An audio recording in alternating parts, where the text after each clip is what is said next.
اعوذ باللہ من الشیطان الرجیم بسم اللہ الرحمن الرحیم۔ السلام علیکم ورحمۃ اللہ وبرکاتہ۔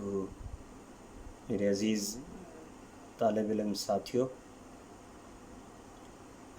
ہمارا آج کا موضوع جماعت نہم حصہ نظم سے تعلق رکھتا ہے۔ حصہ نظم ہے نعت رسول مقبول صلی اللہ علیہ وسلم، اور آج ہم اس نظم کے مشقی سوالات کو سمجھنے کی کوشش کریں گے۔ تحریری صورت میں پیش کیے گئے ان سوالات کو آپ نے غور سے دیکھنا ہے، پڑھنا ہے، سمجھنا ہے۔ اس حوالے سے ہماری گزشتہ ویڈیو میں ہم اس نظم نعت کے تمام اشعار کی تشریح پیش کر چکے ہیں، سمجھ چکے ہیں۔ امید ہے کہ ان اشعار کو آپ نے سمجھا ہوگا اور اس کی تشریح پر غور کیا ہوگا، اور یہ بھی امید ہے کہ اس تشریح کی مدد سے آپ نظم نعت کے تمام اشعار بخوبی سمجھ چکے ہوں گے۔ ہم اپنے موضوع کی جانب بڑھتے ہیں۔ موضوع ہے نظم نعت کے مشقی سوالات۔ سب سے پہلا سوال دیکھیے، سوال نمبر 1، صبا کہاں سے آتی ہے؟ صبا یعنی صبح کے وقت چلنے والی ہوا۔ تو اس میں حوالہ بھی آئے گا اور شعر بھی دیا جائے گا، کیونکہ یہ سوال نظم کے شعر سے متعلق ہے، تو وہ شعر یہاں پہ دینا ضروری ہے۔ شاعر امیر مینائی اپنی نظم نعت میں بیان کرتے ہیں، صبا بے شک آتی مدینے سے تو ہے، کہ تجھ میں مدینے کے پھولوں کی بو ہے۔ یعنی صبح کے وقت چلنے والی ہوا یعنی صبا مدینے کے مقدس شہر سے آتی ہے۔ ٹھیک ہے جی، تو صبا کہاں سے آتی ہے؟ صبا یعنی صبح کے وقت چلنے والی ہوا مدینے کے مقدس شہر سے آتی ہے۔ اگلا سوال دیکھیے، سوال نمبر 2، پھولوں میں کس کی خوشبو ہے؟ پھولوں میں کس کی خوشبو ہے؟ تو اب یہ سوال ایسا ہے کہ اس میں کوئی ریفرنس نہیں دیا گیا، کوئی پتہ نہیں چل رہا کس سوال کس چیپٹر سے ہے، کس نظم سے ہے، کس غزل سے ہے۔ تو یہ اب آپ نے سمجھ کر اس کا حوالہ بھی دینا ہے، اور پھر اگر کسی شعر سے متعلق ہے تو وہ شعر بھی یہاں پہ کوٹ کرنا ہے۔ چونکہ یہ سوال نظم نعت سے تعلق رکھتا ہے اور نعت کے ایک شعر سے اس کا تعلق ہے، تو حوالہ دیکھیے، شاعر امیر مینائی اپنی نظم نعت میں بیان کرتے ہیں، صبا بے شک آتی مدینے سے تو ہے، کہ تجھ میں مدینے کے پھولوں کی بو ہے۔ یعنی سوال نمبر 1 میں بھی یہی شعر اور سوال نمبر 2 میں بھی، چونکہ یہ سوال بھی شعر سے متعلق ہے، تو لہٰذا وہ شعر بھی یہاں پہ دے دیا گیا۔ شاعر کو صبح کے وقت چلنے والی ہوا میں یعنی صبا میں مدینے کے پھولوں کی خوشبو محسوس ہوتی ہے، یعنی پھولوں میں مدینے کی خوشبو ہے، پھولوں میں مدینے کی خوشبو ہے۔ ٹھیک ہے جی، تو اس طرح سے سوال جو ہے نا وہ آسان ہو جاتا ہے حوالے کے ساتھ، اور پھر اس طرح یہ یعنی پیپر چیک کرنے والوں کو بھی احساس ہوتا ہے کہ بچوں نے تیاری بہت عمدہ طریقے سے کی ہے۔ آگے بڑھتے ہیں، سوال نمبر 3 دیکھیے، شاعر کے دل میں کیا حسرت اور آرزو ہے؟ تو اب شاعر یعنی امیر مینائی کے دل میں کیا حسرت اور آرزو ہے، تو وہ نعت کا شعر جو ہے نا یہاں پہ ضرور دینا ہے۔ تو وہی طریقہ شاعر امیر مینائی اپنے نظم نعت میں بیان کرتے ہیں، جیوں تیرے در پر مروں تیرے در پر، یہی مجھ کو حسرت یہی آرزو ہے۔ جیوں تیرے در پر مروں تیرے در پر، یہی مجھ کو حسرت یہی آرزو ہے۔ تو شاعر کی یہی حسرت اور یہی آرزو ہے کہ وہ آن حضرت صلی اللہ علیہ وسلم کے در پر جینا چاہتا ہے، اور اگر موت بھی آئے تو وہ بھی آپ صلی اللہ علیہ وسلم کی چوکھٹ پر آئے۔ ٹھیک ہے جی، تو یہ اس طرح سے سوال آسان ہو جاتا ہے شعر بیان کر دینے سے۔ اگلا سوال دیکھیے، سوال نمبر 4، شاعر اپنی حرمت اور آبرو کس میں خیال کرتا ہے؟ حرمت اور آبرو، اس میں بھی دیکھیے شعر پورا دیا جائے گا۔ اب یہ نعت کے ایک اور شعر سے متعلق ہے، شاعر امیر مینائی اپنی نظم نعت میں بیان کرتے ہیں تیری راہ میں خاک ہو جاؤں مر کر، تیری راہ میں خاک ہو جاؤں مر کر، یہی میری حرمت یہی آبرو ہے۔ حرمت سے مراد بھی عزت ہے، حرمت عزت۔ شاعر اس بات میں اپنی حرمت اور آبرو تصور کرتے ہیں کہ وہ آن حضرت صلی اللہ علیہ وسلم کی راہ پر چلتے ہوئے، یعنی آپ صلی اللہ علیہ وسلم کے مبارک طریقوں کے مطابق اپنی زندگی بسر کرتے ہوئے اپنی جان قربان کر دیں۔ ٹھیک ہے نا؟ تو حرمت اور آبرو کس میں خیال کرتا ہے شاعر؟ کہ آپ صلی اللہ علیہ وسلم کے طریقوں پر عمل کرتے ہوئے، آپ صلی اللہ علیہ وسلم کی سنت کی پیروی کرتے ہوئے جان چلی جائے تو یہ جان کا جانا جو ہے یہ بھی عزت اور آبرو کا باعث ہے۔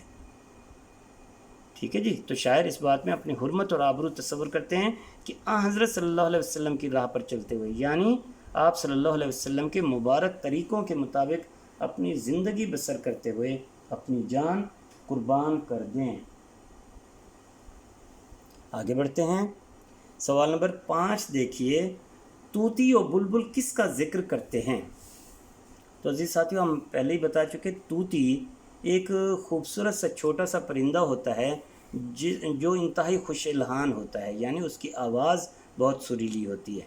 اسی طرح بلبل بھی بڑا خوبصورت پرندہ ہے۔ تو طوطی و بلبل کس کا ذکر کرتے ہیں؟ شاعر امیر مینائی اپنی نظم نعت میں بیان کرتے ہیں، چونکہ یہ نظم سے متعلق ہے تو شعر دیا جا رہا ہے۔ سنی ہم نے طوطی و بلبل کی باتیں، تیرا تذکرہ ہے تیری گفتگو ہے۔ تو شاعر کیا کہتے ہیں کہ ہم نے پرندوں میں طوطی اور بلبل کی باتیں بھی سنی ہیں، وہ بھی آپ صلی اللہ علیہ وسلم کا تذکرہ ہی کر رہے ہیں۔ اچھا، اب اس میں دیکھیے کہ کائنات کی ہر چیز حضرت صلی اللہ علیہ وسلم کی حمد و ثنا میں مصروف اور مشغول ہے۔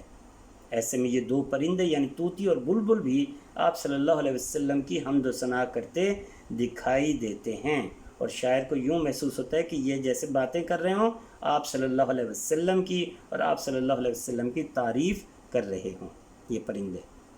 جی اگلا سوال دیکھیں، سوال نمبر 6، اس نعت میں ردیف کیا ہے؟ تو عزیز بچوں، آپ جانتے ہی ہیں ردیف اور قافیہ کے بارے میں۔ تو شاعری کی روح سے ردیف جو ہے یہ ہمیشہ ہر شعر کے آخر میں دیے جاتے ہیں۔ ردیف یعنی اس کے لغوی معنی سوار کے پیچھے بیٹھنے والے کے ہیں، سوار کے پیچھے بیٹھنے والا۔ تو شاعری کی روح سے شعر کے آخر میں آنے والے لفظ یا الفاظ کے مجموعے کو ردیف کہا جاتا ہے، اور اس کی نشانی کیا ہے کہ ہر شعر میں ردیف کا لفظ یا الفاظ کا جو مجموعہ ہے وہ ہو بہو دہرائے جاتے ہیں۔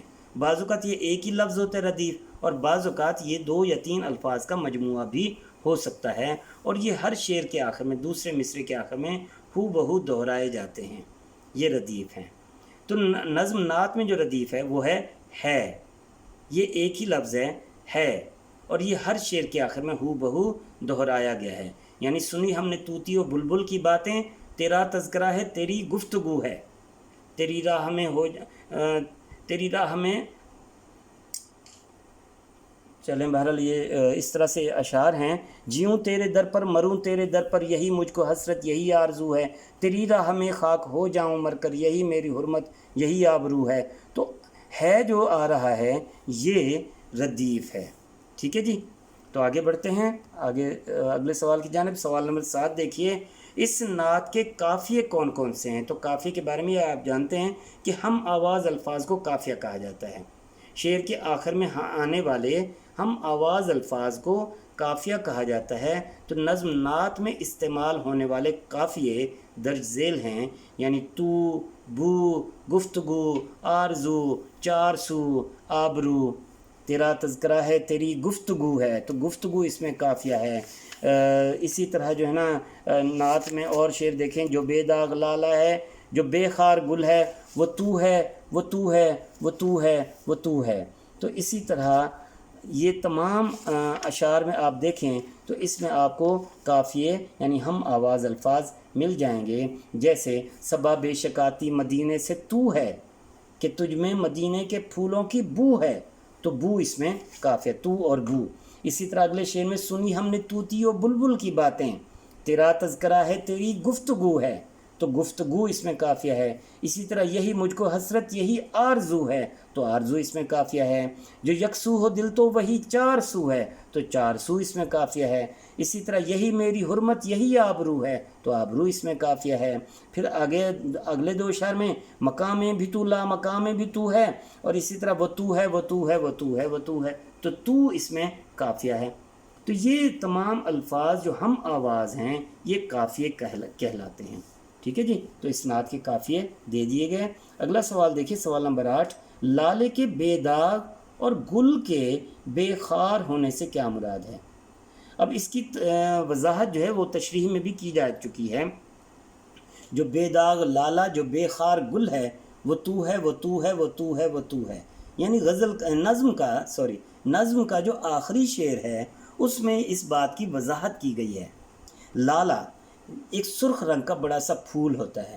لالے کے بے داغ ہونے سے مراد ہے کہ آپ صلی اللہ علیہ وسلم کا کردار ہر عیب اور خامی سے پاک ہے، جبکہ گل یعنی پھول کے بے خار ہونے سے مراد ہے کہ آپ صلی اللہ علیہ وسلم وہ ہستی ہیں جن سے کبھی کسی کو کوئی تکلیف نہیں پہنچی. آپ صلی اللہ علیہ وسلم بہت متبرک ہستی ہیں، ہر عیب سے پاک، اور آپ صلی اللہ علیہ وسلم کی ذات گرامی سے کسی کو کوئی تکلیف نہیں پہنچی. یعنی آپ صلی اللہ علیہ وسلم بے ضرر انسان تھے. کہنے کا مقصد کیا ہے کہ کائنات کی ہر چیز میں کوئی نہ کوئی عیب یا خامی موجود ہے، مگر نبی اکرم صلی اللہ علیہ وسلم کی ذات گرامی ہر عیب اور خامی سے پاک ہے. تو لالے کے بے داغ ہونے اور گل کے بے خار ہونے سے یہی مراد ہے کہ آپ صلی اللہ علیہ وسلم کا کردار ہر عیب اور خامی سے پاک ہے، اور آپ صلی اللہ علیہ وسلم وہ ہستی ہیں جن سے کبھی کسی کو کوئی تکلیف نہیں پہنچی. ٹھیک ہے عزیز بچوں، تو اس سے امید ہے کہ آپ یہ سوال سمجھ چکے ہوں گے. تو یہاں تک ہم اپنے اس ویڈیو کو ختم کرتے ہیں.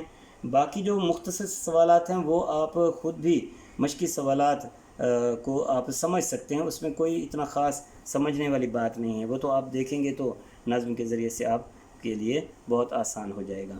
تو اپنا خیال رکھیے گا. انشاءاللہ اپنی اگلی ویڈیو میں ایک اور موضوع کے ساتھ حاضر ہوں گے. اللہ حافظ.